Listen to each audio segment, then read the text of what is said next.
You know that feeling, right? You pray for a big opportunity, that promotion, a bigger stage, more responsibility. You ask for it, you work for it, and then it actually happens. But the moment it arrives, instead of this wave of confidence, you get hit with this quiet, sinking feeling, that little voice that says, "Do I really belong here?" That's the question that just echoes in your head. It creates this crazy gap where, on the outside, everyone's telling you how great you are, but on the inside, you feel like you're just playing a part, just waiting for someone to find you out.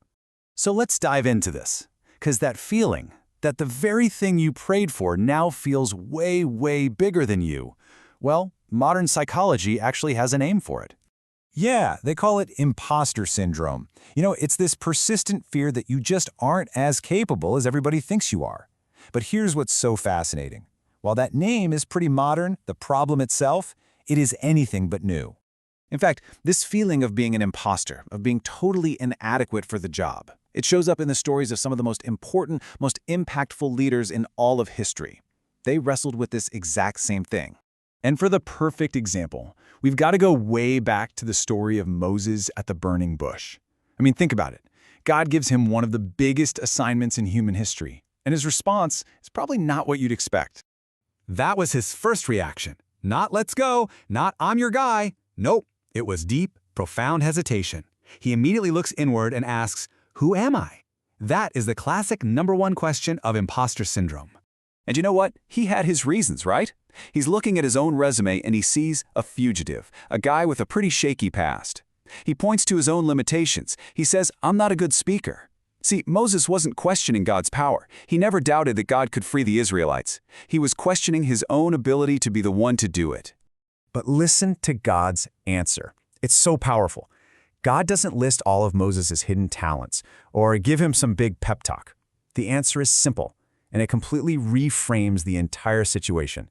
He just says, "I will be with you." And that right there, that's the whole game changer. The solution to Moses' imposter feeling wasn't to pump up his self-confidence, it was to introduce him to a completely different kind of confidence altogether.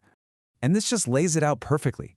See, self-confidence is all about focusing on my ability. It's always asking, am I good enough for this? Am I ready? But God confidence, it changes the question completely. It asks, is God with me? Because the focus isn't on my ability anymore, it's on His presence. Your calling isn't built on how ready you feel. It's built on the one who is with you. So, okay, how does this actually play out in real life?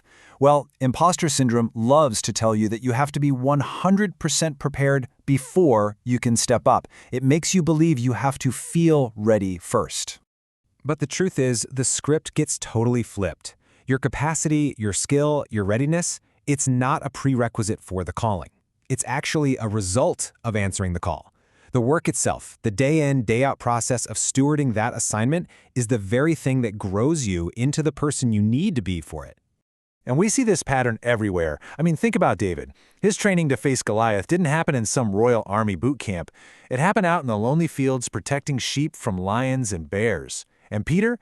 His leadership wasn't born in a day. It was forged through years of following, of messing up, and of learning at Jesus' side. See, God rarely waits until we feel perfectly polished and ready. He invites us to grow as we go.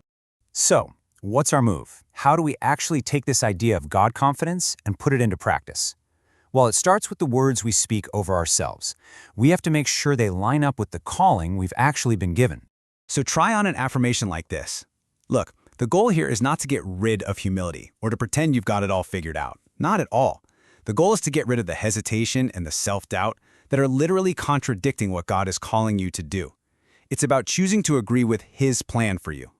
Okay, to make this super personal, let's just do a quick coaching challenge. Right now, I want you to think about that one area, that one opportunity in your life that just feels a little, or maybe a lot, too big for you. First things first, just name it. Be honest with yourself. Where, specifically, are you doubting your place or your ability in this assignment? And number 2, this one's a little tougher. Ask yourself this. Sometimes we say, "Oh, I'm just not ready," and we call it humility. But really, it's just fear wearing a costume. Fear of failure, fear of looking stupid. What's the real fear that's hiding behind your hesitation? And finally, let's get practical. Let's bring it down to action. You don't have to conquer the entire mountain today. What is one small, faithful step of obedience you can take, maybe even today, to move forward. And here's what I really want you to get. This is the key. You do not have to feel ready to be faithful. Faithfulness is the goal, not the feeling of readiness. Your confidence, that doesn't show up at the starting line. It's what grows out of the action, out of taking those small, faithful steps, day after day.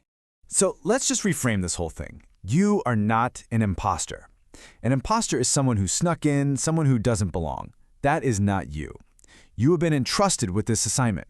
You're not an imposter, you are a steward, faithfully managing what's been put in your hands.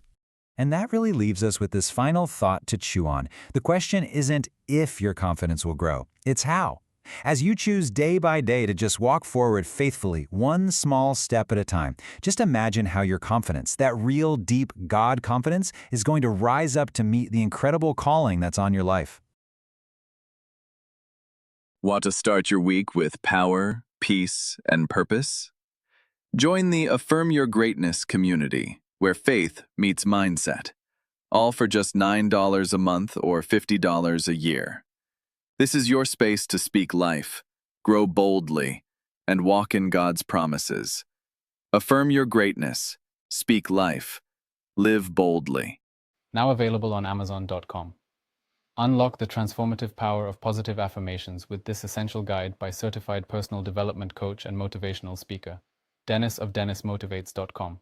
In Affirm Your Greatness, you'll discover the science behind affirmations and learn how to craft personalized affirmations that resonate with your unique journey. Get your copy today. Find the link in the description. Thanks.